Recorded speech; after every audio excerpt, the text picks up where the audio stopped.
Network Plus with Yassine Haykaz. سڵاوتان لەبێ دازان و خۆشەویستان بەخێر بێن بۆ وانەیەکی نوێ لە بەشی دووەمی کۆرسی نێتوۆرک پلس. ئەمە وانەی هەشتەمە باسی یەکەم چین دەکەین لە مۆدێڵی OSI پێ دەڵێن فیزیکل لێر. با پێکەوە سەرەتا بە پێناسەی چینی فیزیکیەوە دەست پێ بکەین پاشان پێناسەکەشی دەکەینەوە. فیزیکل لێر واتە چینی فیزیکی. ژمارەکەی لە مۆدێڵی OSI ژمارە یەکە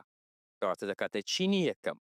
لە حاڵەتێک ئەوەی کە ئێمە داتا بنێرین بۆ کۆمپیوتەری بەرامبەر دەبێتە کۆتا چین لە مۆدێڵی OSI کە داتاکان دەگوازێتەوە. باشە؟ و لە حاڵەتێکدا ئێمە داتا وەربگرین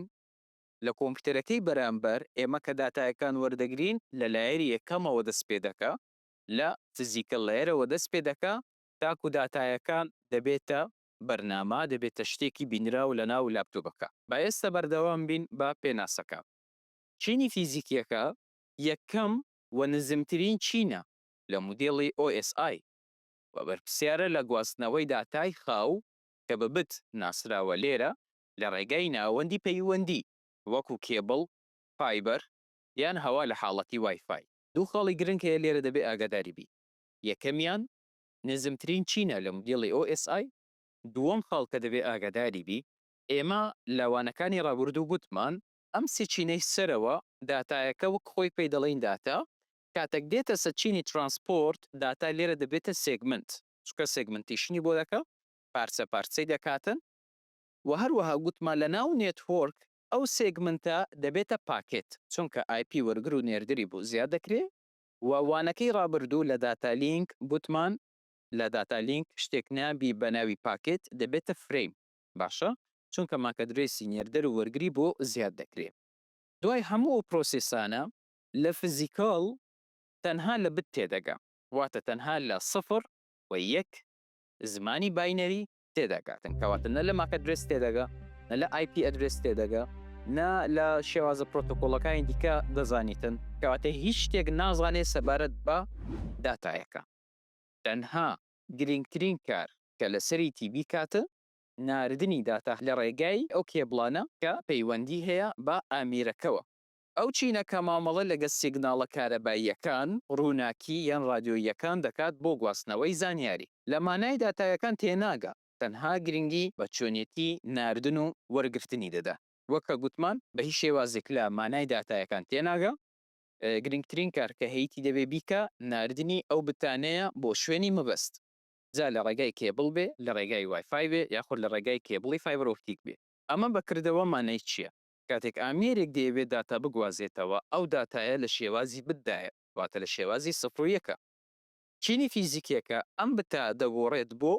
دەزووی کارەبایی ئەگەر پەیوەندیەکە وایر بێت وەکو کێبڵی ئیتەرنێت، شەپۆڵی رادیۆیی ئەگەر پەیوەندیەکە بێوایر بێ وەکو وایفای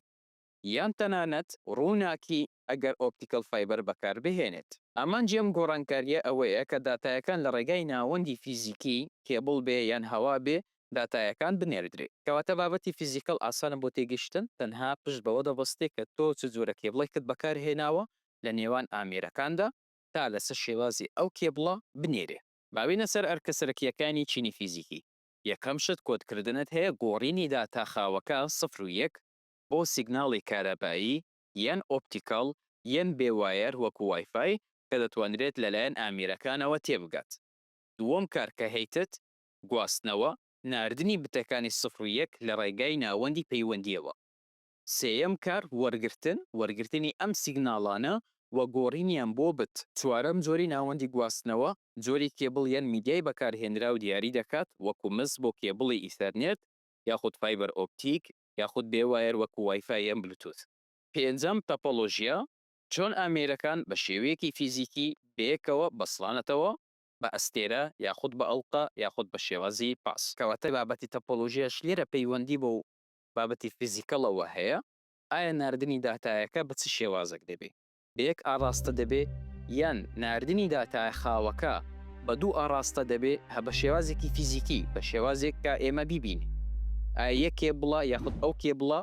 بۆ دوسێ شوێنی جیاواز دەڕوە. یعنی ئەو 0 و 1 داتە خاوە ڕاستەخۆ بە یەک ئامێر بۆ یەک ئامێر ناڕوە بەڵکو بۆ چەندین ئامێر دەڕوە. ئەوەیە باسی تەپۆلۆژیایەکان دەکات. و هەروەها گۆڕینی 01 دیجیتاڵی بۆ ئەو شێوازە پەیوەندیە کە بەکار هاتووە باشە و خەڵێکی دیکەشمان هەیە بابەتی وەرگرتن کە گوتمان کاتێک تۆ داتا وەردەگری لە کامە لایەرەوە داتا وەردەگری 100% لە لایەری یەکەم کە پێی دەڵێن فیزیکەڵ تۆ لە تەزووی کارەباییەکە لە دیجیتاڵیەکە لە بابەتی فایبەر ئۆپتیک لە ڕووناکیەکەوە ئەو سیگناڵانت کە بۆ دێ فیزیکەل لێر دێگۆڕێ بۆ بت سەبارەت بە فیزیکەل لێر ئەوەی کە لەسەرتە تۆ بیزانی ئیمڕۆ ئێمە باسی دەکەین بەڵام بابەتی ئەوەی کە بۆ نمونە سیگناڵەکان چۆن کار دەکەن سیگناڵ چییە سیگناڵی دیجیتاڵی جیاوازی چێ لەگە سیگناڵی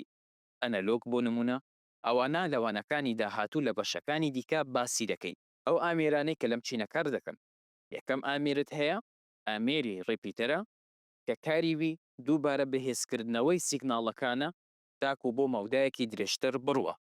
یعنی بۆ نمونە تو دوو شوێنت هەیە دەتەوێت کێبڵێکی 200 متر درێژ بکەیەوە لە نێوانیان بەڵام کێبڵی ئیثەرنێت بەش بە حاڵی خۆی تەنها 100 مترە تۆ لەم حاڵەتە ئامیری ڕیپیتەر بەکاردەهێنی تاکو دووبارە سیگناڵە خاوەکان بەهێز بکەیەوە بۆ مەودایەکی دوورتر نمونەی دووەم کە لەم چینە کار دەکاتن ئامێری هەبە وەک دەزانن ئامێری هەب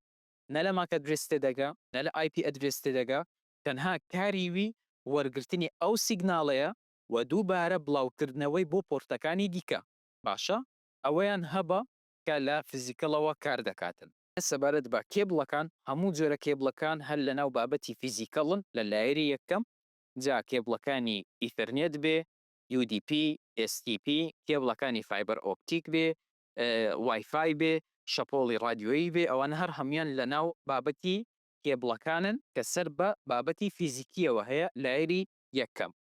بابینە سەر تێبینیەکی زۆر گرنگ کە دەبێت ئاگاداری بی ئەم چینە لە پرۆتۆکۆڵ یان لە ناونیشانی IP ئەدرێس یان ماک ئەدرێس تێناگە بە هیچ شێوەیەک پشکنینی هەڵە ناکە ئەرکەکەی تەنها گواستنەوەی بتەکانە وەکو خۆیان سێم خەڵکە دەبێت ئاگاداری بی پاکێت یاخود فریم لێرە بوونیە نییە کە گوتمان پاکێت سەر بە لایەری نێتوۆرکە و هەروەها گوتمان فریم سەر بە لایەری داتا لینکە ئەوانە لێرە هیچ بوونیان نییە باشە هەرکەم و کوڕیەک لەم چینە وەکو پچڕانی سیگناڵ یان تێکەڵاوبوونی تێکەڵاوبوون واتە ئەو کێبڵە کە برپسیارە لە گواستنەوەی فیزیکەڵ